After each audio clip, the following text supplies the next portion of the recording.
Un cordial saludo, soy Nicolás Armendáriz, bienvenidos a Innato.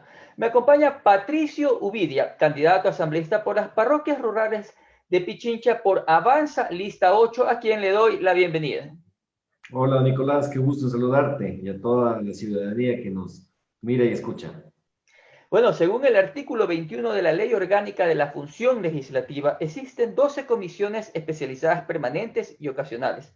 A su criterio, considera deberían mantenerse o renovarse con base a los resultados generados en el último periodo legislativo. A ver, yo creo que no veo el sentido de que se le retire alguna de esas comisiones. La verdad es que más bien entiendo que faltarían más comisiones. Ahí se podría hablar de comisiones ocasionales, por ejemplo, como es el caso, y puntualmente lo digo, con el tema de una reforma, un cambio a la ley de contratación pública. Eso hemos conversado con el sector de la construcción, que fíjate, es uno de los sectores que mayor generación de empleo genera en el país, la contratación, la construcción. Y lo que han solicitado, y estoy completamente de acuerdo, es que se generen cambios en este sistema de contratación, porque lo que ha dado es paso a muchos actos de corrupción, como sabemos, como está planteada actualmente esta ley. Y A ver, eso, ahí le pregunto puntualmente, Patricio, exactamente qué es lo que le piden que se renove, qué artículo, qué reforma, exactamente qué es lo que estaría digamos, hay que hacer fallando en una la ley de reforma, contratación pública. hay que hacer una reforma integral. Y en ese aspecto, más bien el compromiso ha sido para que se pueda generar una comisión especial, porque la gente que está dedicada a la construcción me dicen, hemos pasado penurias. La verdad es que nos invitaron una vez a una comisión de desarrollo económico y después del año nos volvieron a invitar nuevamente para ver y que volvamos a repetir los mismos. O sea, ya ni siquiera estaban los mismos actores. Entonces, fíjate, estas cosas ya no se pueden repetir.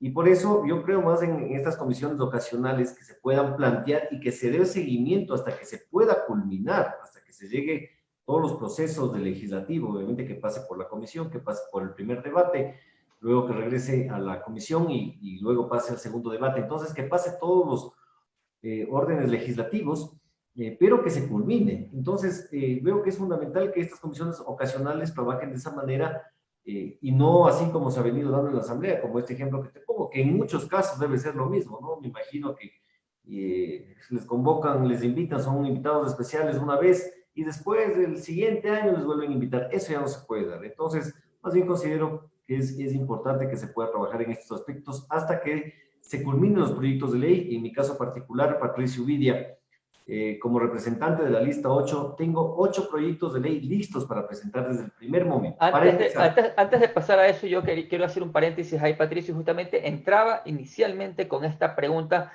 por su experiencia ya en la Concejalía de Quito. Usted fue candidato también a prefecto de Pichincha. Y usted tiene conocimiento, y a lo que me está diciendo acá es que estamos en la asamblea con un sistema burócrata que no está desarrollando rápidamente o efectivamente los procesos que son de requerimiento y necesidad urgente para la ciudadanía. Lo que ocurre con absolutamente, lo que ocurre con la ley de absolutamente. contratación pública, no sé si es que se malinterpretó con el tema de la emergencia, Patricio, que la gente pensó que esto era un concurso de atracones y fueron y contrataron lo que no debía. Pero hasta el momento no vemos, yo no veo una inacción por parte de las autoridades de control, más allá de la Asamblea, por todo lo que se compró sin planificación. El principio de la administración pública, si usted me corrige, si me equivoco, es precisamente la planificación, pues. Así es. Por eso, todos esos aspectos hay que cambiar y lo que tú dices, hay un proceso burocrático engorroso, veo en la Asamblea, que por eso no se terminan de aprobar las leyes. Pasa por el CAL, pasa por varias invitaciones de los diferentes sectores, que está muy bien que existe esa participación, pero que sí tienes que dar un seguimiento continuo hasta que se apruebe la ley. Eso es lo que se tiene que hacer hasta que exista la reforma a las diferentes leyes, que es vital. La verdad es que esta asamblea nos queda debiendo bastante. Yo siento esa decepción en la gente al caminar en los recorridos, esa decepción contra la asamblea y, bueno, contra muchas instituciones del Estado. Yo me siento decepcionado como un ecuatoriano más. Y es por eso que asumo este reto importante para hacer esos cambios profundos que necesita esta asamblea. Me siento decepcionado, por eso yo digo, el voto de Patricio Vidia como representante de las parroquias de la lista 8 va a ser el voto de los indignados, pero también el voto de la esperanza, el voto de la ilusión, de que se pueda hacer esos cambios profundos y en realidad poniendo en práctica la experiencia que ya se tuvo en el Consejo Metropolitano De eso ya vamos a hablar. Más bien, coméntame lo que me ibas a decir de tus propuestas, qué era lo que tienes pensado como candidato en caso de llegar a la Asamblea Nacional. Bueno, son los 8 proyectos de ley como parte de la lista 8 proyectos de ley para empezar que están listos ya, que van en relación a los ejes de la generación de empleo. ¿Cómo vamos a generar? A través de el incentivo que vamos a generar para que el sector de la agricultura se vuelva agroindustrial, dar los incentivos, bajando las tasas de interés bancarias para que se generen emprendimientos. El tema del turismo, hay que fomentar, hay que sacar una nueva ley del turismo que mejore las condiciones turísticas a nivel de las parroquias, a nivel del país entero. Tenemos mucho por explotar, nos hemos acostumbrado tan solo a los commodities. Hay que trabajar en el aspecto, bueno, que ya lo mencioné, de la ley de contratación para generar incentivos en la construcción. La construcción genera miles de empleos a nivel privado, a nivel público. Tenemos que volver a generar esa garantía para que los constructores puedan trabajar con seguridad jurídica y cada vez generen fuentes de empleo, fuentes de trabajo. Entre otras dinámicas, bueno, tenemos que impulsar también, apoyar, ya lo dije, la agricultura, la ganadería que tenemos en nuestras parroquias rurales también, dar esos estímulos, esos incentivos, bajando las tasas de interés bancaria. El tema de la salud pública, mi querido Nicolás, prohibir de una vez por todas que existan recortes en la salud pública. Te digo, viví la experiencia de forma particular mientras estuve y en esos momentos dolorosos de la pandemia a cargo de la Secretaría de Territorio del municipio y la entrega de kits de la coordinación en el territorio para el cerco epidemiológico, coordinando con los hospitales. Y era doloroso llegar a los hospitales cuando me llegaban donaciones que me hacían e ir a entregar. Yo lo primero que hacía era entregar al personal médico, iba a los hospitales públicos y no sabes la magnitud del problema cuando me decían muchas gracias porque no tenían ni siquiera para una mascarilla, tenía que salir del bolsillo de los médicos, del bolsillo de los enfermeros. Esas cosas hemos vivido por falta del Estado, el apoyo del Estado al personal médico, al personal de salud. Eso tenemos que cambiar, que no existan nunca más recortes de Y no, salud. yo quiero dar fe porque yo te seguía en las redes sociales justamente cuando usted presidía una de las empresas del municipio de Quito y hizo toda esta acción. Yo recuerdo precisamente, vi algunas reportajes de la acción que usted estaba tomando frente a esta terrible pandemia, que más allá de una acción, yo sí lo digo claro, era arriesgar la vida. O sea, en medio de una pandemia, creo que, o sea, se arriesgó un poco Totalmente. Patricio, usted y su personal de ese momento, ¿no? Para hacer un paréntesis aquí, Patricio, usted mencionaba algo sobre el turismo, ¿no? Y ya entrando también un poco con Quito, con la ciudad de capitalina y con todas las cosas que se han dado, yo en la fundación de Quito, porque lo que se celebra son la fundación de Quito, no las fiestas de Quito, se aprobaron $500,000 para reactivar justamente, digamos así, a las personas que habían sido afectadas en temas de que antes en el turismo tenían opciones o en los espectáculos. ¿Usted coincide con eso? ¿Usted si hubiese llegado, hubiese estado en ese entonces de consejo, usted hubiese apoyado ese pedido que se realizó? Bueno, depende mucho de la parte coyuntural, ¿no? La verdad es que, bueno, también hay que decir, hay un sector golpeado que es el sector, diferentes sectores, ¿no? Entre ellos los artistas, también la parte turística, quienes viven del turismo, quienes viven de estas actividades, entonces, a lo mejor esa fue la intención, pero hay prioridades en su momento, claro, y creo que es el tema de la salud. Para volver al tema, mi querido Nicolás, en realidad, y como tú bien mencionas, estuvimos algunas personas en esos momentos difíciles poniendo en riesgo la vida de uno, arriesgando la salud de la propia familia. Y esa es la indignación de la gente también contra la Asamblea, que en el mejor de los casos estuvieron cómodamente sentados en sus casas sin hacer absolutamente nada. Y en el peor de los casos ya sabemos a qué estaban dedicados, a la entrega, al reparto de los hospitales. Ese es el dolor de la gente y por eso digo, el voto de Patricio Vidia y de la lista 8 será el voto de los indignados, pero también el voto de la ilusión. Porque fíjate, en esos momentos tan difíciles, estar en esa situación, vivir cómo gente se desvanecía en las calles, cómo gente se moría porque no podía atenderse. Y los asambleístas, bien, gracias. Y lo peor de todo es que algunos de ellos ahora estarán y buscarán la reelección. Eso es no sé si es lo más gracioso o lo más sádico que puede existir. Irán a pedir el voto. Y no me vengan con que hay asambleístas de todo, ¿no? Buenos y malos. Todos tuvieron parte o correlación en esta crisis que ha vivido de la desinstitucionalización del país. Eso tenemos que cambiar, mi querido Nicolás. Y por eso te digo, dentro de las propuestas de Patricio Vidi, la lista 8, las 8 primeras propuestas será en estos ámbitos. El tema del Internet, esto es fundamental, amigos.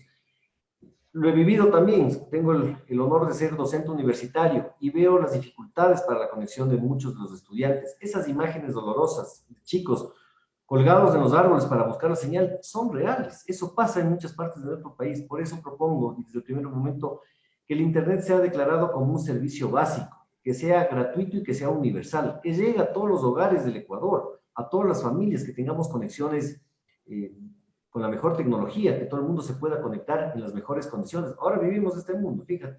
Antes, recuerdo, me hacías entrevistas de forma personal, ahora ya lo hacemos por este medio. Oye, yo Y por feliz, este medio llegamos a más gente también. claro que sí, Entonces, creo que... Sí, sigue, perdón. necesitamos dar esa conectividad a todas las familias ecuatorianas que tengan esa garantía. Te decía, el tema de la baja de las tasas de interés también ha sido inaudito, ¿no? La banca, creo que de los más ganadores en esta pandemia económicos, bueno, hacen lo que hacen en su actividad comercial, pero es inaudito esas absurdas tasas de interés que nos cobran a los ecuatorianos. Tenemos que poner una regulación y un control, mi querido Nicolás. Eliminar el cobro por cualquier transacción. Tú vas al cajero de cualquier banco y te cobran hasta por retirar el ticket. Es ilógico cuando eso debería ser un costo del banco cuando ya estamos depositando nuestro dinero, dándoles nuestro dinero para que genere intereses. Eso por lo menos debería cubrir el banco. Aquí ocurre eso. Por eso abrir las posibilidades que ingrese la banca internacional y que exista una libre competencia. Y de esa manera sí ponerles control y regulaciones, como te digo, y que bajen las tasas de interés, que generen también emprendimientos que puedan aportar, apoyar a la juventud para que genere emprendimientos con bajas tasas de interés. Todo eso tenemos que generar a través de la ley. Y algo también que es fundamental, mi querido Nicolás, el tema de blindar y asegurar la dolarización. Este país no puede estar en esos vaivenes que cualquier candidato se le ocurre medio mencionar de forma tapiñada que por ahí que crear otra moneda paralela para entregar. Por favor, tenemos que llegar con la certeza y la seguridad. Lo único que nos ha protegido en estos momentos de crisis económica a los ecuatorianos es la dolarización. Tenemos que blindarla, tenemos que protegerla. Y Patricio Vidia, de la lista 8, se compromete a proteger y a cuidar la dolarización. A ver, sí, eso es un tema que realmente es muy preocupante. Yo creo que si es que se quiere quitar la dolarización, que todos los candidatos dicen que no lo van a hacer, pero la dolarización sostenerla va a ser muy complicado. De todas las propuestas que usted ha mencionado, tiene que estar consciente que para eso necesita consenso. ¿Cómo avanza? Avanza ya con sus candidatos para que puedan tener también un número importante y todo esto se pueda hacer realidad, a diferencia con el Consejo Metropolitano de Quito, que son 21 concejales y que, bueno, se puede conversar y tratar de sacar. Y a mi criterio también se hace difícil, mucho más allá en la Asamblea, si es que ustedes no llegarían a ser mayoría. Pero fíjate, Nicolás, con la experiencia en el municipio, recuerdo algún momento, y fue donde mayores proyectos de ley pude promover, en un momento donde era minoría, porque básicamente era mi persona contra 20 concejales más del alcalde. Y fíjate, cuando se presentan proyectos en beneficio de la mayoría de los ciudadanos, en beneficio del pueblo, no hay quien se pueda oponer, porque ahora la tecnología mismo nos facilita, nos permite ponerles ante la opinión pública. Antes es pues que se podían los legisladores, los concejales, los asambleístas ir a hacer los arreglos en el baño, ¿no? Y nadie les tomaba, nadie les sabía lo que pasaba y luego llegaban a la votación y no se sabía cómo votaron. Ahora ya hay la tecnología que nos facilita y ponerles ante la opinión pública. Yo tengo la experiencia, siempre recuerdo una ordenanza que presenté de los parqueaderos, que hasta ahora y ahora funciona bien. Ya se hizo una regulación al sistema de parqueaderos de Quito, por ejemplo. En ese momento la presenté, tuve el apoyo mayoritario, fue retroalimentada esa ordenanza. ¿Y qué es lo que se generó? Una ordenanza que permite, por ejemplo, que a las personas adultas mayores no se les cobre la tarifa en cualquier parqueadero de Quito. Y ojo, tienen que exigir eso también las personas de la tercera edad, que no se les cobre, las personas con discapacidad lo mismo. Que se nos permita llegar, ahora tú puedes ir a un parqueadero, ves que ahora hay parqueaderos gratis, y en otros ya por lo menos puedes llegar, bajarte, hacer una transacción en el banco, en el cajero, comprar en la farmacia, y ya no te cobran la hora o fracción que antes te cobraban. Entonces, fíjate, esas ordenanzas se pudo promover, la pude poner ante el tablero público, también ordenanzas de tipo para generar lo que es el cantor de mi parroquia, que tuvo muy buenos resultados en aquel momento. Entonces, ese tipo de ordenanzas, o la de plásticos, fui el primero en proponer en Quito y que después se replicó incluso a nivel nacional para la eliminación del uso de plástico en toda la ciudad, y después se replicó incluso como ley. Entonces, son tipos de leyes, ordenanzas, que si lo pones ante la opinión pública, siempre fue mi estrategia esa, además, ¿no? Primero presentarla ante la opinión pública, por eso lo presento aquí ante ustedes, los 8 proyectos de ley, para que la gente sepa, y sea la gente la que defina y vea quién se opone y quién está en contra en ordenanzas o leyes, en este caso, que vamos a hacer en beneficio de la mayoría del pueblo ecuatoriano. En esa parte, sí, esto, justamente es bueno que hayas tenido la experiencia ya en una concejalía de Quito, que realmente es mucho más pequeño en comparación con todo lo de la Asamblea. Pero el punto de la Asamblea es que le va a tocar legislar sobre los ministerios y las instituciones que son del Estado. En su mayor parte, los problemas que se dan es porque ustedes aprueban también el presupuesto general del Estado. Y vemos que es lo que decía al comienzo, con lo que hablamos de la ley de contratación pública, una falta de planificación. Estamos viendo problemas en la petrolera, una serie de situaciones que se están dando en las empresas públicas, si se van a vender, no se van a vender, si se va a vender el Banco del Pacífico, si es necesario. Antes era una inversión, pero ahora resulta que se vende. Usted atravesó, y quiero preguntarle, porque uno de los temas que está saliendo en todos los medios es la construcción del metro, que no tiene nada que ver con la Asamblea, no tiene nada que ver, quizás por ahora, porque en su momento, recuerdo, una asambleísta le puso una demanda penal a Juan Carlos Holguín por delincuencia organizada, y recuerdo también a Mauricio Rodas. Ya, entonces ustedes también pueden tener, y usted con la experiencia, usted participó en estas conversaciones del metro y que ahora no se puede operar, que están justamente en este problema. ¿Cuál es su percepción sobre esta situación que se está presentando? A ver, Nico, yo tengo el orgullo, el honor de haber participado en este sueño del metro desde el día cero, pero en el proceso en el que la parte más complicada, además, estaba yo a cargo de la Comisión de Movilidad, y lo que tuvimos que buscar es el financiamiento. Tuvimos que hacer los planos de por dónde pasará el metro, todos los estudios, los anteproyectos, que si ustedes preguntan a un ingeniero, a un constructor, les va a decir que es la parte más difícil, más complicada. Ahí estuve yo, y desde el primer día se pudo lograr que ese sueño se vaya convirtiendo en realidad. Lamentablemente, quienes administraron la ciudad en el periodo anterior, sobre todo, nefastos completamente. Dejaron que este proyecto, que debió haber estado finalizado en el 2017, se prolongue, se vaya haciendo cada vez más largo. Ahí hubo un proceso de renegociación, además que eso hay que fiscalizar, y hay que fiscalizar también lo de antes. Yo lo que estuve fue en la parte de planificación. Por Ya supuesto. en la parte de contratación hubo otras instancias, pero yo estoy de acuerdo que se debe fiscalizar desde antes, desde el primer momento, cómo se llevó a cabo. Y si es que se ve que hay falencias, si es que se ve que hay el mínimo acto que pueda irse contra la transparencia y la honestidad, se debería fiscalizar, y me comprometo también a hacerlo. Y más aún con experiencia de haber estado ahí. Conozco a detalle cómo se trabajó, y hay que ver exactamente quiénes fueron los actores en cada uno de los procesos y determinar si es que hay responsabilidades del precio mayor que se puso, y que eso ha logrado, o sea, o lo que ha conseguido es que se prolongue este proceso de construcción y todas las etapas en sí. Así que completamente, Nicolás, O sea, es que en yo este venía periodo, pensando en eso, y hay que hacerlo. es que este periodo ha sido un poco comprensible, digámoslo así. Yo recuerdo cuando entrevisté al ex gerente Edison Llanes, él me decía que la obra iba a estar, que el metro iba a estar funcionando en octubre del año pasado, si no me equivoco, pero justamente se dieron las protestas de octubre del 2019, donde el metro fue perjudicado. Estamos viviendo el tema de la pandemia y eso ha retrasado, pero bueno, ahora están en un tema de operadores, un cambio de gerente, bueno, eso es otra situación. Pero ahora sí vamos a la parte ya puntual, porque el tiempo se nos va muy rápido, Patricio. ¿Qué ocurre en las parroquias rurales de Quito, a su criterio? ¿Cuáles serían los principales problemas que usted ya conoce, obviamente? ¿Y qué propone puntualmente para resolverlo? Aparte de lo que ya nos ha indicado como estos proyectos que usted tendría de ley, ¿cuál considera que es uno de los problemas principales, pues, de las parroquias?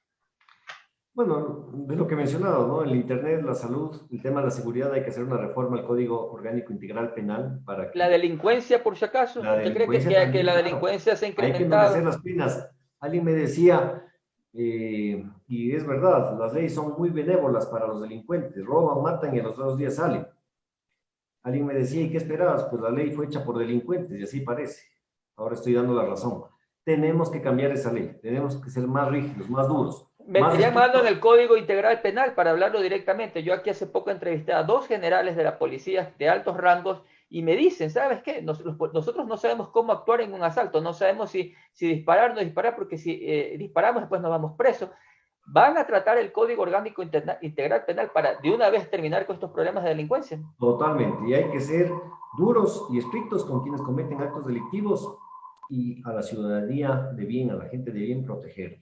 Ahora vivimos lo contrario, la gente de bien, los policías, la gente que vive del día a día se siente amedrentada y los delincuentes campantes porque saben que a los 2 días salen como si nada. Eso tenemos que cambiar en el Código Orgánico Integral Penal. El tema del Internet que también les mencioné, que sea declarado servicio básico, gratuito y universal, la prohibición, eliminar los recortes de salud, el tema de la generación de empleo, es importante. La reforma a la ley del COTAD, mi querido Nicolás, esto es fundamental para las parroquias, porque vivimos en una situación en donde tenemos los recursos entregados para una parte de la población, para la parte urbana, que está muy bien de una forma, y para la parte rural de otra, donde todavía la parte rural le dejan a un lado. Existe todavía ciudades de primera, de segunda y de tercera clase. La parte rural, sobre todo, se ve afectada por esta entrega de los presupuestos por la ley del contrato. Además, es un premio a la ineficacia, hay que decir, ¿no? Si es que los gobiernos locales, si es que las prefecturas, si es que los GATs parroquiales, en lugar de dar servicios básicos con los presupuestos, se dedican todo el año a hacer fiestas, le siguen dando la misma cantidad de recursos y premiándoles. Esa es la realidad, porque lo que hacen es no tener servicios básicos y le siguen dando de acuerdo a las necesidades insatisfechas. Lo que hay que premiar es la eficacia. Hay que dar a la gente que trabaja, a la gente, a las autoridades de los gobiernos, de los GATs parroquiales, de la prefectura, de las alcaldías, que sí generan realmente y que sí trabajan generando servicios básicos a su población. A ellos hay que entregarles, y a las parroquias hay que darles la misma cantidad de recursos, más aún si es que no tienen todavía satisfechos sus servicios básicos en forma igualitaria, en forma prioritaria. Por eso, mi querido Nico, se escucha incluso voces en algunos sectores de las famosas cantonizaciones. Yo les digo, eso va a ser un proceso muy engorroso.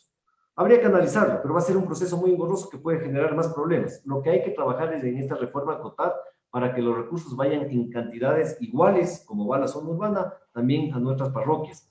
En el tema de las comunas, hay una ley de comunas de hace 40 años. Ahí hay que cambiar esa ley también para que la gente de las comunas, por su dinámica, como están constituidas, puedan, y eso también para todas las parroquias, hay mucha gente que tiene sus pedazos, sus parcelas, sus pedazos de tierra, que debido a este proceso engorroso de la ley de comunas y tanta vaina y todas las leyes que existen ahí, no pueden dividir los bienes. Es decir, la gente no puede escriturarse, no puede tener la escritura y no puede dividir los bienes para dejar a sus hijos, a sus nietos, como es lógico. Uno trabaja para dejar a sus familiares cuando ya no se está presente en este mundo. Esa ley también tenemos que cambiar y va en beneficio de las parroquias rurales. Entonces, son varios los ámbitos que hay que trabajar. Lo que te decía, el tema de las tasas de interés de los bancos también hay que bajar. No puede ser posible la cantidad de intereses que nos cobran, y entre otras dinámicas, ¿no? El fortalecimiento de la dolarización, también un cambio, y ahí propongo como fiscalizadores que somos, y que podamos llegar con las manos sin ataduras para poder fiscalizar la corrupción del ayer, la corrupción que se ha vivido en estos últimos meses y la que se pueda venir en el futuro. Ojalá que no, ojalá que ya no pasen estos hechos, pero para lo cual también propongo una reforma en donde los asambleístas renunciemos a la inmunidad parlamentaria. Eso ha sido también una alcahuetería, en donde han hecho lo que han hecho los asambleístas por esta famosa inmunidad parlamentaria. Que seamos juzgados, pues que sean juzgados quienes cometen los actos delictivos en igualdad de condiciones que cualquier ciudadano. Para poder concluir la entrevista, Patricio, usted se menciona una propuesta de algún candidato. Por ello yo quiero preguntarle a usted, porque todas las cosas de las que se quieran hacer se necesitan recursos. Obviamente, y para esos recursos salen porque alguien los paga, porque los contribuyentes somos los que proporcionamos el dinero para poder solventar todas estas necesidades que se dan. Yo le pregunto a usted, Patricio, ¿por qué Isidro Romero no propondría, por ejemplo, dar $2.000 a 2 millones de familias y mejorar la oferta? Porque, Nicolás, en esto hay que ser claros y no caer en demagogias o el baratillo de ofertas. Esa es la realidad. Y créanme, yo lo que estoy proponiendo es algo que se puede realizar, bajo una lógica que se puede completamente realizar y ejecutar. De ahí el baratillo de ofertas que puedan proponer $1.000 a cada familia por tanto tiempo, eso es ilógico. Estamos viviendo en el país en época de la pandemia, no hubo para dar a las familias, no sé de dónde quieren sacar. Lo que hay que es generar empleo, hay que dar las condiciones, porque además a los ecuatorianos, y ojo Nico, yo lo viví cuando hacía la entrega de kits, a los ecuatorianos no nos gusta vivir de la misericordia, de la dádiva, no nos gusta vivir de la caridad, nos gusta que nos den la oportunidad de trabajar y ahí sí poder tener el alimento diario. Esos somos los ecuatorianos y por eso tenemos que generar esas fuentes de empleo que a nivel del campo tenemos miles de hectáreas improductivas, cientos de miles de hectáreas improductivas, en donde tenemos que poner en práctica y ayudar y generar este apoyo para que se generen agroindustriales, pequeños y medianos empresarios que se puedan exportar nuestros productos y así generar más y más fuentes de empleo. Coincido contigo porque el trabajo es lo que reivindica al ser humano. Patricio, antes de despedir el programa, te pregunto, ¿por qué votar por Patricio Ubida, candidato de Avanza Lista 8? Gracias, Nico, primero por esta entrevista.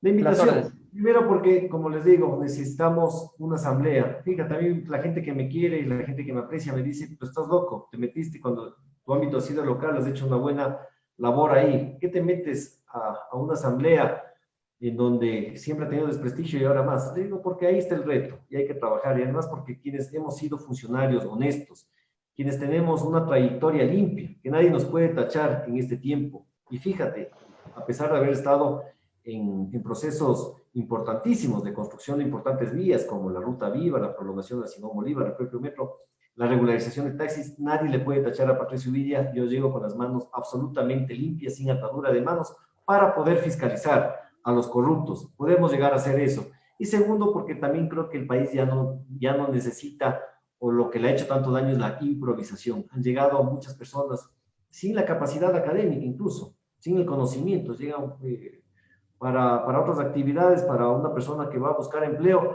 le piden experiencia laboral, tantos títulos y demás, para un candidato a la asamblea, y eso también tenemos que cambiar. Cualquiera ha podido ser asambleísta en los últimos tiempos. Tenemos la capacidad, tenemos la trayectoria, tenemos la experiencia y tenemos la capacidad académica también para llegar a legislar, a fiscalizar como se debe. Y lo que propone Patricio Ubida, y le conoce la gente, que lo que ofrece lo cumple. Y vamos a ir con la lista 8, Patricio Ubida, hacer cumplir y hacer temblar a esa asamblea, que al fin se pongan las condiciones, los puntos sobre las IES y que podamos tener una asamblea que trabaje, que fiscalice, que sea legisladora. Y además propongo que se haga una reforma para que el asambleísta gane el sueldo básico. Esto será fundamental, que gane el sueldo básico. Ahí se reduce el número de candidatos, ahí sí. Vamos a ver cuántos quieren servir a la patria. Yo realmente vivo de mi otra actividad, de la docencia, de mis consultorías, pero que gane el sueldo básico y de acuerdo al número de trabajos, de proyectos de ley presentados, asistencias a las comisiones, al legislativo, puedas llegar a ganar hasta un límite. No los $5,000 que ganan actualmente.